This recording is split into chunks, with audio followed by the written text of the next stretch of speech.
All right, today we're going on a journey, a really deep one. We're headed into the Sierra Mazateca mountains of Oaxaca to break down a firsthand account of a truly reality-shattering experience.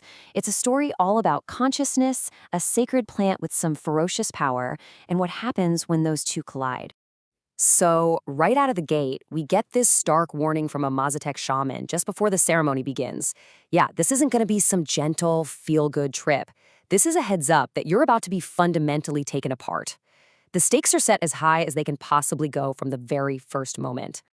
So, where does a journey like this even begin?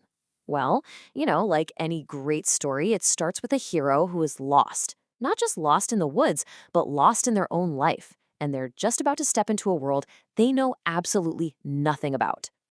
So, meet Alex. Alex is a journalist, totally burned out, and just looking for an escape. Any escape. They find themselves wandering through the misty, almost mythical mountains of Oaxaca. And it's there, in a village that feels hidden from the rest of the world, that they meet Iara, a shaman who's about to become their guide on this insane inner quest.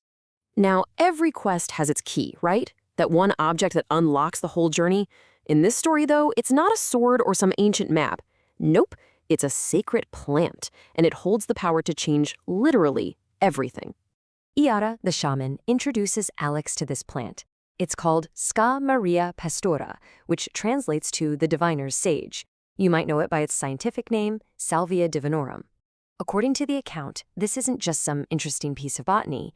It's described as holding the key to ripping reality wide open. I mean, wow, that's a pretty heavy claim, and it totally sets the stage for what's about to go down. Okay, so the stage is set, the key is in hand, and now we're at the point of no return. The ceremony, called a velada, is where all this theory is about to become an undeniably, terrifyingly real experience. Just try to picture this scene. You're in a hut, lit only by flickering candles. You hear these ancient chants filling the air, and there's a circle of people holding this protective, sacred space. Then, Alex takes the pipe, inhales deeply, and that's it. The world just starts to break apart. The fuse has been lit.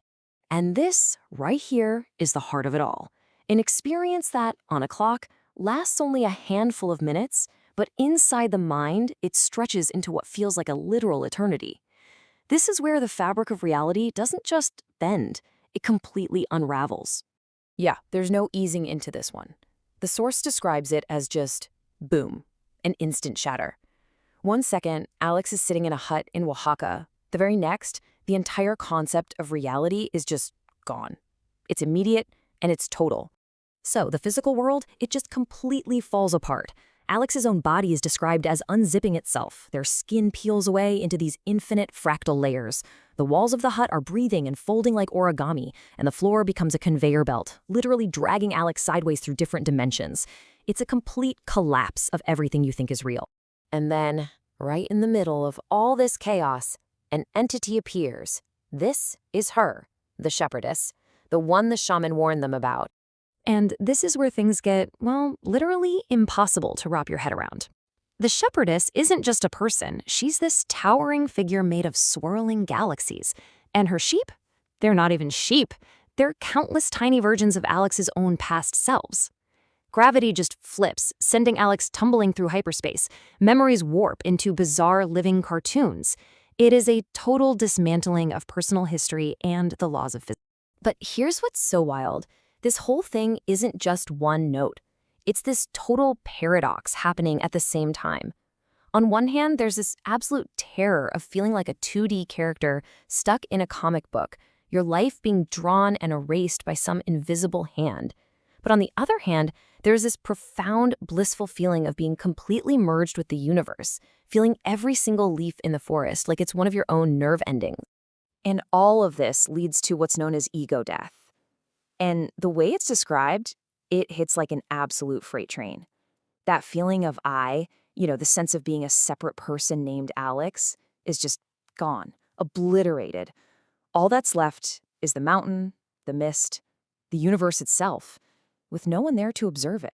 Okay, so after that total annihilation, what comes next? The return. This is the last part of the journey, trying to put the pieces back together and make some kind of sense of the beautiful madness you just witnessed. And here's the kicker. Really get this.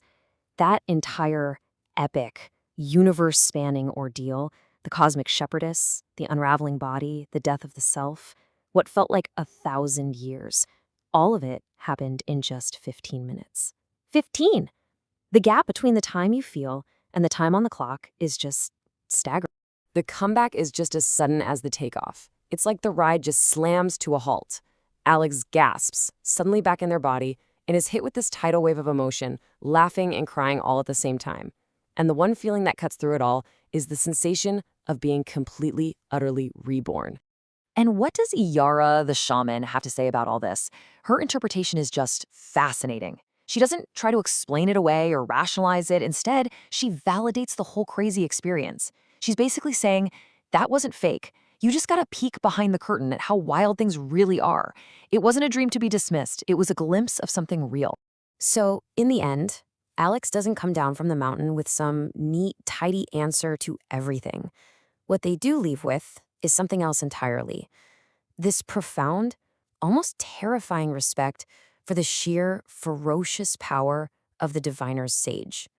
And that's really what I want to leave you with. This account is an extreme case, for sure, but it pushes on this really fundamental question: what does it even mean for our sense of self, for our entire reality, to be so fragile that it can be completely dismantled and reassembled in the span of a coffee break?